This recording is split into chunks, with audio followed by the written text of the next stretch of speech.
Hello and welcome. This is a man called Jay, and you're watching Africans in London TV. This is a very special program. Why? We are talking Uganda Airlines. You can see I've got my cap on. Yes, I'm representing. Now, it is very exciting to have a national carrier flying direct from Entebbe to London.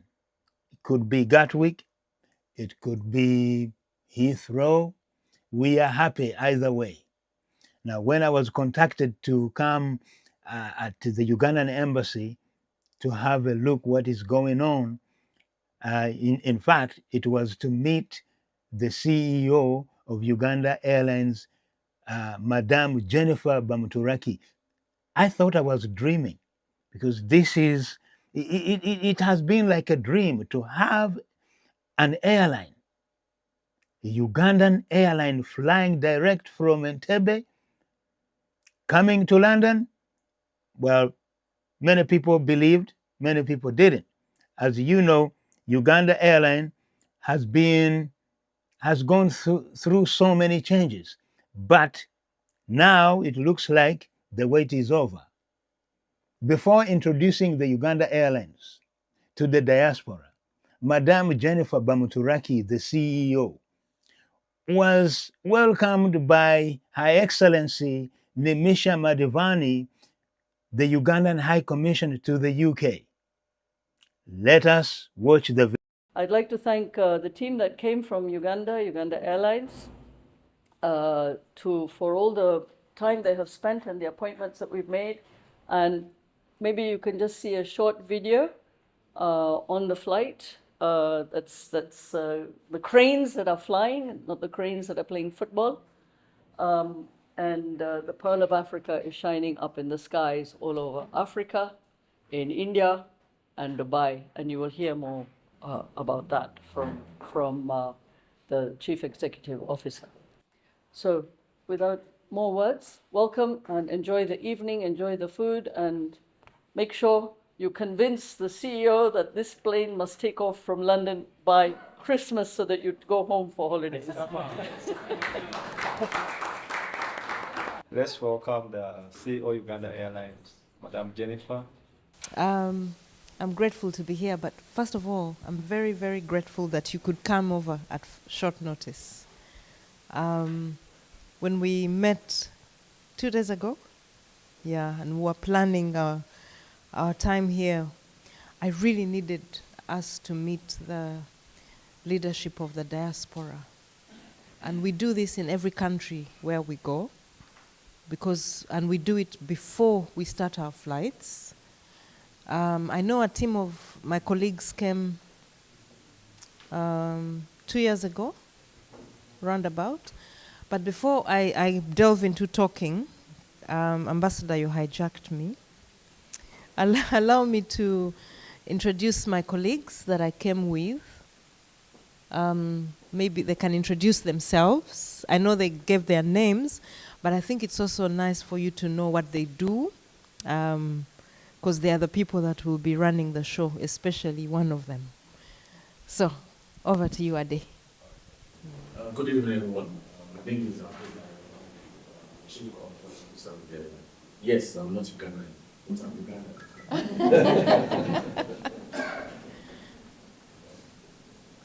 Good evening, everybody. I'm called John Kasarinachi. I'm the head of HR and administration for the airline.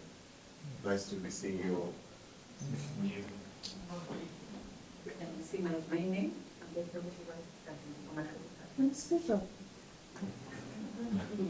She's the executive. Okay. I'm going to start here. Oh, yeah. My apologies.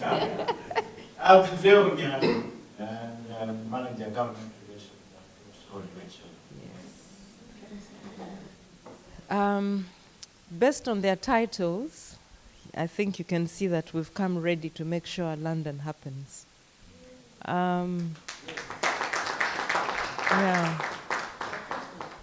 It's been such a painful journey. We really wanted to launch London before India. So much. But we were taken back so many times, back and forth, back and forth. Even now, we've been requesting for Heathrow. Since 2022, we got it. And then a few weeks ago, we were told, you don't have it. Yeah, so then we're being told to go to either Gatwick or Stansted. So we're grateful to be here. We've come to do a lot of things. Apart from trying to get our slots sorted, we also wanted to meet you. I know my team came 2 years ago, roundabout, had a word with you, a group was formed, then we knew we were going to start, before the year ends. We had our date set for November 24. But now with this back and forth, we are wondering whether it will be November 24. So we've tentatively put it at March 25. But we are hoping that it will be November 24. There are many things that they've been asking for as a Civil Aviation Department in terms of safety and quality. And we've provided all that. You're going to see a presentation. There are lots of things that are said about Uganda Airlines. You can't run an organization, an airline, and not run it like a global airline. It can't be tuk-tuk, like people call us. You would never manage, because the competition is so high, safety is paramount, there's no way. One of the things happening is that we have started our IOSA certification.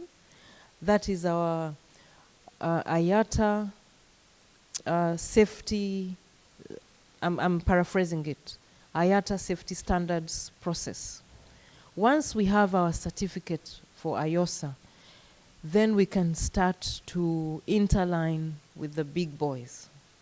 The British Airways, the KLMs, the Air France, the KQ. Even Air Tanzania is demanding for IOSA. Yes, it's that bad. So we've started that process, and but that doesn't stop us from expanding.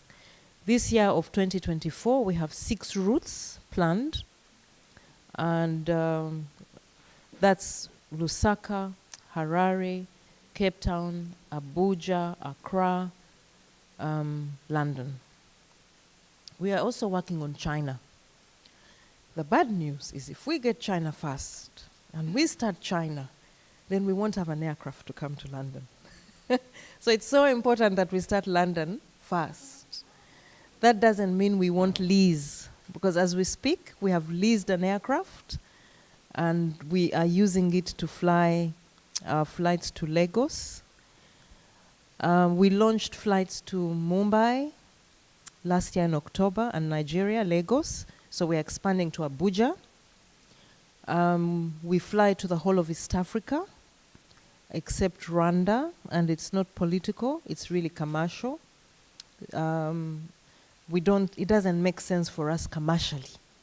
Much as the politicians really want us to fly there, for us it would be a public service offering. Like Kilimanjaro. If we had started differently, we wouldn't probably be doing Kilimanjaro, because it's one of those weak routes that we have. But our biggest mandate is to promote Uganda abroad, to push tourism into our country. So before I say too many words, I would like to invite my colleague who's making the presentation. Ade? Dale is going to make a presentation. Then you can ask all the questions you want. As he starts, just to let you know that I've already flown, and some of you may have flown. It's excellent. The service is superb. The food is good. They had a few hiccups, but they're sorting that out. And it's cheaper than Kenya Airways, Tanzania Airways, and far more convenient, whether it's business class or economy class. So I really, really advocate you to take on Uganda Airways against the other airlines. Something I didn't mention, on the Airbus, we have a 3-class configuration, which is business, premium economy, and economy. For our premium economy, we are starting a new line of products. You know, what are they called? the little complimentary kits. No, not ancillary. The complimentary kits that we give that have the amenity kits, yes. And we were voted, even before we launch it, we have changed the product. We want to run a sustainable process. So everything that we are going to be putting on board effective 1st August is going to be bamboo, you know? So we must run the organization at a global level, internationally. I mean, we don't have a choice. And we've been voted the best for the premium economy product. You saw that? Yeah. And the amenity kit for premium economy was the best. We competed against KLM, Etihad, Qatar. It was big, and yeah. So it's a good thing. And if even everything we do on board, our uniforms, our crew, we must follow international standards, or else we won't fly. We will be taken out of business, taken out of the sky. So everything we do, we follow international standards. So Deo will take us through a short video. You know, it's not a Ugandan thing to win, but it's good the CEO has shared all the winnings we are getting in the global space. Aviation is not one of those things that you compete locally. We are competing internationally, and we could be the only Ugandan company that is winning across the globe.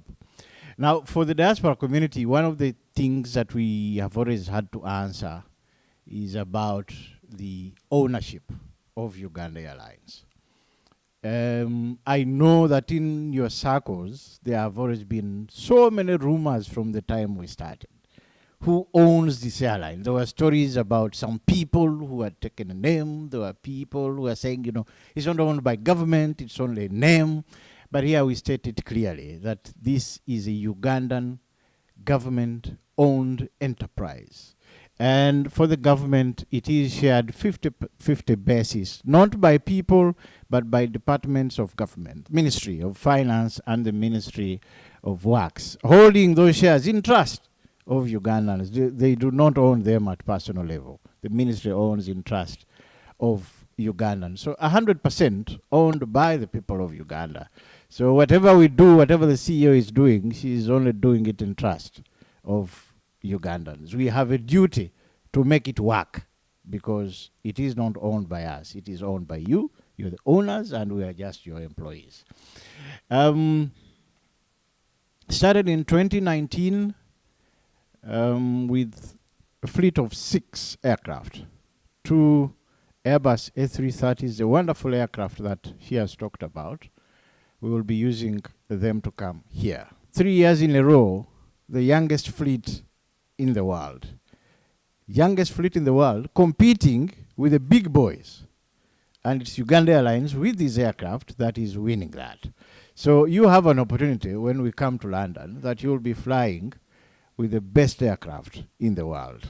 Not our creation, but a creation of the votes that we've got from a world competition. She has declared, Her Excellency has declared, and by the way, even now, even if you've not come to London yet, you can test for yourself. We come to some closer areas. You can fly to Dubai and take your last lap from Entebbe.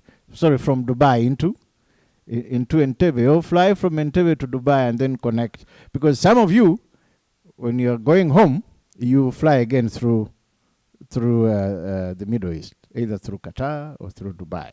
So you can have, we can still work out for you before we start here, so that you fly through Dubai and test this product.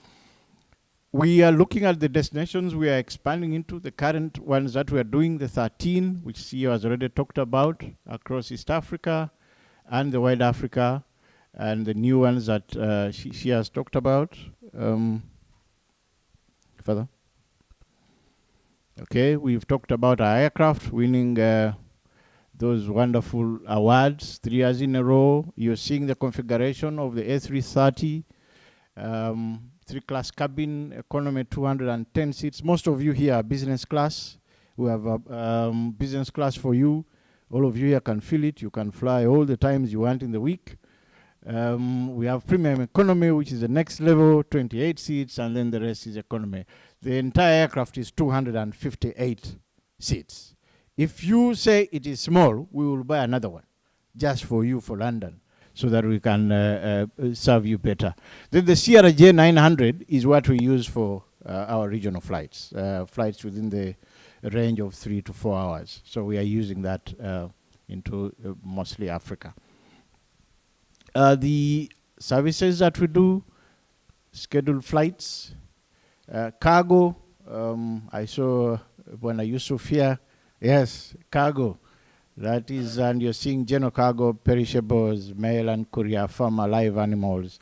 I know that perishables, big business into here. So I can guarantee you that we will do that service here. And then the private charters. I know you've seen some of the charters we're doing, special flights into large group flights. Should have seen what we're doing for the Muslim Hajis across. We are big in that business. Okay, where we are currently flying, yes, business class, premium economy. Just look at that. All of you are flying from London. Look at the class in there. The business class, the premium, and our girls and boys are wonderful. Truly Ugandan hospitality on board. Yes. You know, the national carriers, one of the best things you get on board is when you board, you have entered the country, even when you're still in London. The feeling of home comes right there because we are an exhibition booth for the country. So when you enter, you feel it. When we had just started, we had some big man from Chigezi who was on board our first flights. And when he came off, he said the best thing he enjoyed was it was the first time in many years that he had flown that he had spoken Ruchiga on a flight. So he called out this girl and said in Ruchiga that add me Katunda. And the girl understood and brought his Katunda. And for him, it was a win. For the first time, he had a Ugandan language speaking to someone in a Ugandan language. And that is heritage. It is an experience. So this is where we fly. The green, we said the long haul, we have Dubai. Recently, we launched Mumbai and Lagos, and the rest is Africa. And in red are the additional routes that we will be flying. London is very prominent there. We are going into Saudi Arabia later this year, into Jeddah and Riyadh. We are going into Lusaka, Harare. Those are prime London locations as well. Maybe what we need to mention here is when we are coming to London, we are not bringing only people from Uganda. We are bringing people from across our network. From all these areas that you're seeing here where we fly, we will bring people from Zambia and Zimbabwe and Kinshasa via Entebbe. So as we do this, we are also building a very powerful hub at home through Entebbe. When you fly from here going home, you are passing via Holland, Brussels, Qatar, and it's something that we're building in Entebbe. So all these destinations are powering that. And these are the windows for those flights. The last one of the last ones we've done is from Lagos, where my chief here was a main celebrant. And we are having wonders from Lagos. People are coming from Lagos to connect from Entebbe, to go into Dubai, to go into Mumbai, to go into all these other places. And for Nigeria, we're expanding further into Abuja. We will have more into Accra in West Africa. Then again, the London story, big on all these Anglo-African countries. Cape Town, we're already doing Johannesburg. So we are extending further into Cape Town. Thank you very much. That's a highlight of our performance. We can have questions from you and the CEO and Ade. Thank you so much. Can we please give him a round of applause? Have you sent your names to put your names on the flight to go? I'd like to just introduce, I have my 3 colleagues who just arrived, Mr. Guma, and our new defense attaché.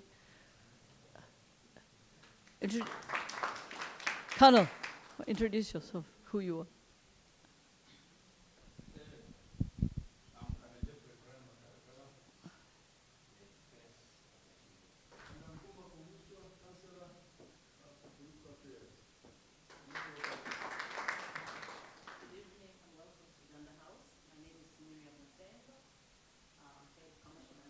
Just name. Your name. So my name is Michael Materesi. I'm the chairman of Bagisu in the UK. Allow me to welcome Mr. Drake Mugisa to speak, to have a word on behalf of the diaspora. Uganda Airlines, thank you for making it here. And thank you for the presentation. We are very, very much delighted. Now, today, I think marks the official acknowledgement that Uganda Airlines will actually be flying to London. We, as Ugandans in diaspora, would like the service and be served by our own airline. We're just more delighted that we have our carrier up in the skies and on the world stage. Hello, ladies and gentlemen. Thank you very much. Uganda Airlines, staff of High Commission. We've, like you said, 2 years ago, we received a team from Uganda Airlines. And by the way, my name is Yusuf Alminji. I'm from Salabet. And they promised us that the airline will be taking off very, very soon. We've been waiting all this time. We hope this time it really happens. And if I'm the one to make the case for it to happen, I can guarantee you that the business in London is enormous. There is so much. At the moment, we use so many airlines. We use Qatar Airlines. We use Rwanda Air. I think it would give me a lot of pleasure and happiness if all this business we gave to Uganda Airlines instead of giving it to any other airline. By Uganda Airlines not operating, some of us also are ending up providing a service which is not as good as it should be.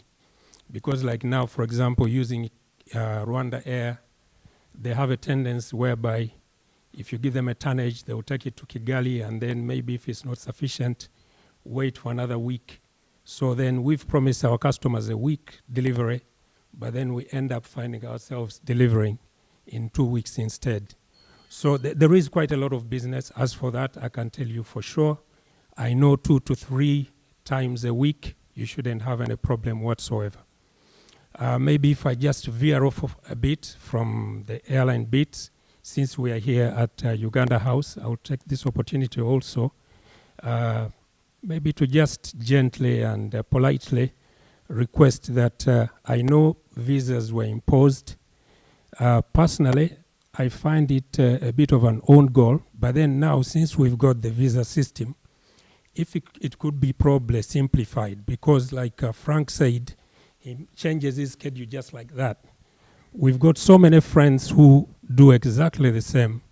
So, and then sometimes here, if there is a bank holiday, there are so many people who want to travel. But then if you start involving this visa business whereby, and then the weekends, the offices are closed, by the time they get the visa, the weekend they wanted to travel is gone. Thank you very much, Yusuf. As I earlier said that I do handle commercial and economic diplomacy. Tourism promotion is one of the things we handle under that. And I would like to bring to your attention that our visa system does not know weekends, does not know nights, neither does it know bank holidays, because it's centralized. You may apply from here, and another officer in Canada would approve. Another officer in another part of the world where is awake will always handle your visas. So we always handle them maximum 72 hours, unless there's an element that needs more, clarity. But otherwise, our visas are swift. Thank you. Thank you very much, everyone. I think some of the questions we also brought have been answered already. For example, with regards to the preferred airports that people would like to fly through. But just to give some preliminary information, we intend to start operations with 4 flights weekly. That's what we plan to. But we will be able to scale up to daily within the first year of operation, depending on the feedback we get based on the traffic that we are able to pull. So some of the questions or information we would like to get from the team today, based on flying 4 times a week, would you have preferred days? What would be the preferred timings that would favor the people? These are the kind of information we would like to hear from you all today. If we were going to charge you very high, would you be happy? No. We would be as competitive as possible. So I just wanted to lay that down. Like my CEO had mentioned, our preferred airport was Heathrow. We are still trying to push through all channels. We have been offered Gatwick, and even Gatwick is now telling us to pick our timings. Our initial plan was to be able to depart out of Entebbe in the evening, arrive in the morning, and have an early morning departure out of London. We can open the floor now. For me, as a nurse, during COVID, we had a lot of issues as diaspora for repatriation. So that is the question I would like to look at. But also, thinking about competitiveness, we search as Londoners, don't we? We will search for the best deal. And one of the things that I got from my members is the kilograms. As Africans, we travel with so much, and knowing that we are going home would be the best thing that you can offer us. I think for me, it's just a comment. Number one, Uganda has lost some trust in some communities in terms of, okay, when we say something, do we really mean it? And I think we're now beginning to see that, yes, we're meaning it. We just want to know what is the marketing strategy to rebuild the trust and to get more Ugandans to fly the airline. And then the other thing, I think my colleague touched on it, why should I choose Uganda? Speaking on behalf of the communities, we have businesses, we have healthcare, we have social, and we have other Ugandans that are really, really keen to travel home frequently. But what is that unique selling point that will entice me to fly Uganda? My name's Edward Akanga. I run a company called East African Farm. We're an importer from Uganda, and I represent some of the biggest importers. In fact, I have a partnership with KK Foods. My question is, so I want to know, being that we are native Ugandans based in the UK, so when we look at Uganda Airlines, we think that Uganda Airlines should provide, some sort of benefit for us in front of other people. So do you have any special, provisions for the Uganda importers over here in the UK? Thank you very much, madam. I think your first question came from you about baggage allowance. The standard in the industry now is 2 bags at 23 kg. But for London, we will start with 2 bags at 30 kg. Yes, please. Please note I said we will start. So economy class will get 2 bags at 30 kg each. So that's 60 kg. And business class will be 3 bags at 30 kg each, which is 90 kg.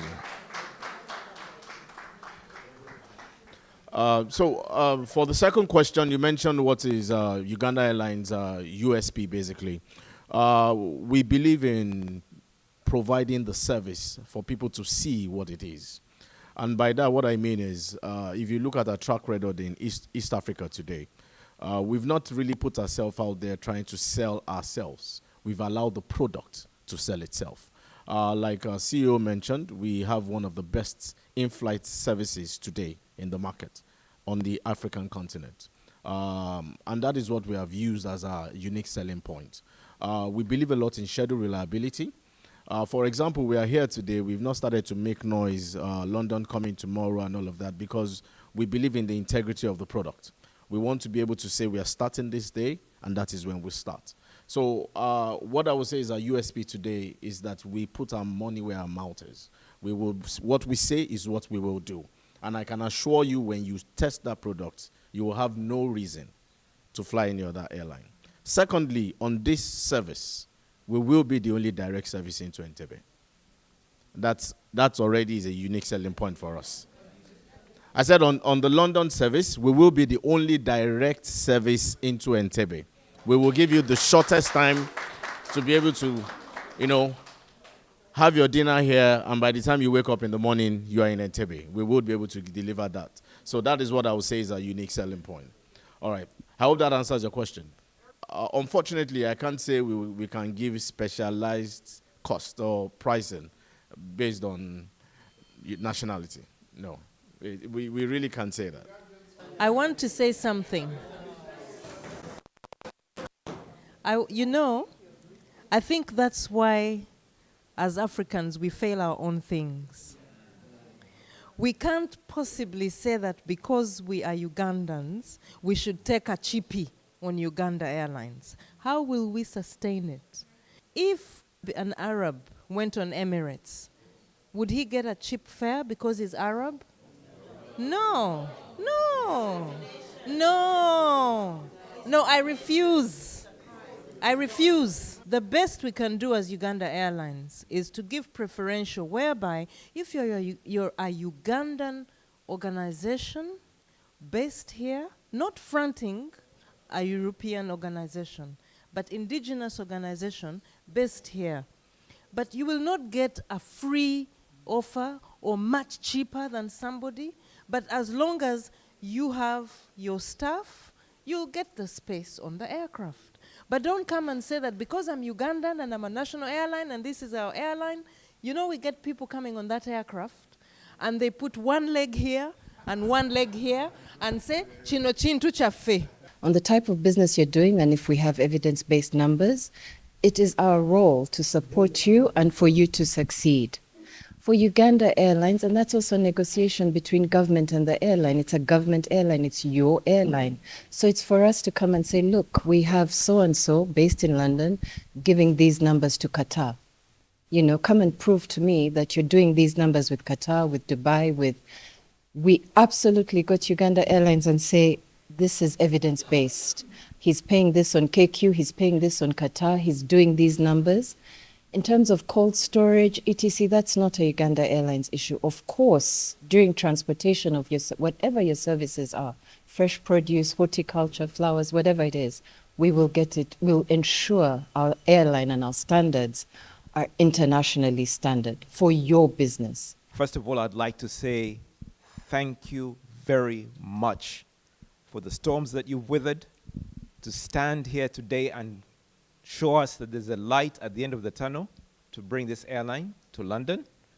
This, I can guarantee you, will be a game changer, both for the customers and the business community. This is definitely going to be a game changer. However, my appeal to Uganda Airlines, please, please, much as this is going to be a game changer, offer the best customer service. My name is Jeffrey Odur. I'm the chairman, Lango Community UK. Madam CEO, we are really grateful for this great initiative. You've been humbled to bring all your crew to us to talk to us. My big question to you is, what do you want from us? What can we do for you in London to make this get to the limit it wants? And as you do that, I also want you to reflect and perhaps just reassure me about sustainability, because once we put our nuts and bolts and weight behind it fully, we want it to keep going. Okay, from my experience, I know most of the revenue you generate from cargo. And as well as us working on engines, I know it's very costly when you're leasing the plane. Like Rolls is charged £200 per minute like these other airlines charge us that money when the plane is down somewhere around the world. So there are Ugandans in this country who have got maybe that knowledge. Would you be willing to accept them to support our country, to add into already the squad you have? Yes, yes, that's one. Two, I know those planes, when they land, they have to be serviced before returning. And you have to get the spare parts and all that. I know you must have all that in place. But I would gladly tell you, I think I have a bit of that knowledge. And even where spares can be got for certain particular engines. I'm sure you must have one of our engines on your aircraft. So that's what I just wanted to bring to your attention. I'm so proud of him and all of you. When I hear you, the way you're talking, and you're my fellow Ugandans, I'm so proud of being a Ugandan and being in the same room with you. Thank you so much. Definitely would need professionals like you. When the aircraft leaves Entebbe, in most of the airports where we land, we need an organization that works on the aircraft. Because when we land, we need engineers on ground to do the walk around, you know the thing. And yes, the Airbus have the Rolls-Royce engines on them. So we will definitely inform our head of engineering. We'll talk to you and definitely give him a contact. Then maybe you'll be the company that we find in London to support our aircraft. A gentleman asked about sustainability. He's going to answer about what we need from the Ugandan community. I wanted to answer on sustainability. We run like a business. You asked, what are the lessons learned? I was finishing campus when the other airline closed, so I didn't work with them. But there are many stories about management, about calling it back, and a GM calling it back to board. A lot of the things we do internally. What we have tried to do is employ skill. Uganda has not had an airline for close to 20 years. After the first Uganda Airlines closed, some of us worked for an organization called Air Uganda that was owned by the Aga Khan. We started with it. 7 years later, it closed. Aga Khan did not close because he did not have money. You know, Aga Khan is very wealthy. I think it closed because of a lot of regulatory issues within the country. So those are some of the things we struggle with as an airline as well. And I've never had to do stakeholder management. I didn't even know that word existed. Because coming from a private entity, it is networking. You come to government, it's called stakeholder management and engagement. So how are we remaining, how are we sustainable? You know that the more you fly with us, as a people, the more we continue to remain in the sky. I like what he said, customer service is key. And we tend to be very keen on that. In this budget for 2024-25, the biggest thing we're doing is customer experience. Actually, we don't even call you passengers. We've changed that. We call you guests. Because we believe we are a hotel flying in the sky. And you who fly with us are our guests. So all the staff know that we have a guest on this flight. That's the first step. So yes, customer service is key. And we are looking, the lessons we've learned is to manage our costs. Many of us are new in the airline. We found ourselves with legacy contracts that are very difficult to disentangle. And for an organization like an airline to remain in the sky, cost is very, very key. So most of these contracts are coming to an end. So we will have a chance to re-advertise and to get the value out of many contracts. So we are here to stay. And that is what we all talk about in the airline. We must be frugal. We can't just do things because we are government.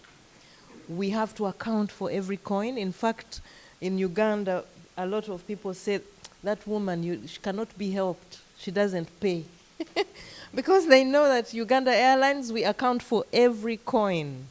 And it's the only way we can remain afloat if we run the organization professionally. You must be wondering, well, why do they have a Nigerian? What we do is because we are running a global entity, we are open because we want skill. Like I said, we didn't have an airline in the country for 20 years. So a lot of the pilots, engineers, many people who knew aviation left the country, moved to Nigeria, moved here to England, moved to the US, and they're not willing to return. So in order for us to start to upskill and build capacity, we have to open our doors for any nationality. Then we prepare our people to be at a certain level. We do not have what he knows in the airline or in Uganda. And what he does is very specific. Yes. So he's doing so much to upscale our teams, to upscale our colleagues. We have pilots, we have Ugandans, we are employing from Soroti Flying School, but they come in raw. They're flying the propellers, the small aircraft. So we have to spend so much money to upscale them. So we've opened up, we have Nigerians, we have Canadians, we have Brazilians, we have Irish, we have Scots, we have Indians, we have Italians as pilots, we have French. So we are making sure that we run a very professional organization so that you can come on board and believe that we are not just going at it ourselves, but we are allowing that we don't know and we want to be helped to know. So we are here to stay. We have the support. We have the support of government. What do I mean support? We do not have government interference. We do not have a minister calling and saying, I want you to do this. I want you to change it that way. No, we are allowed to run the organization in a professional manner.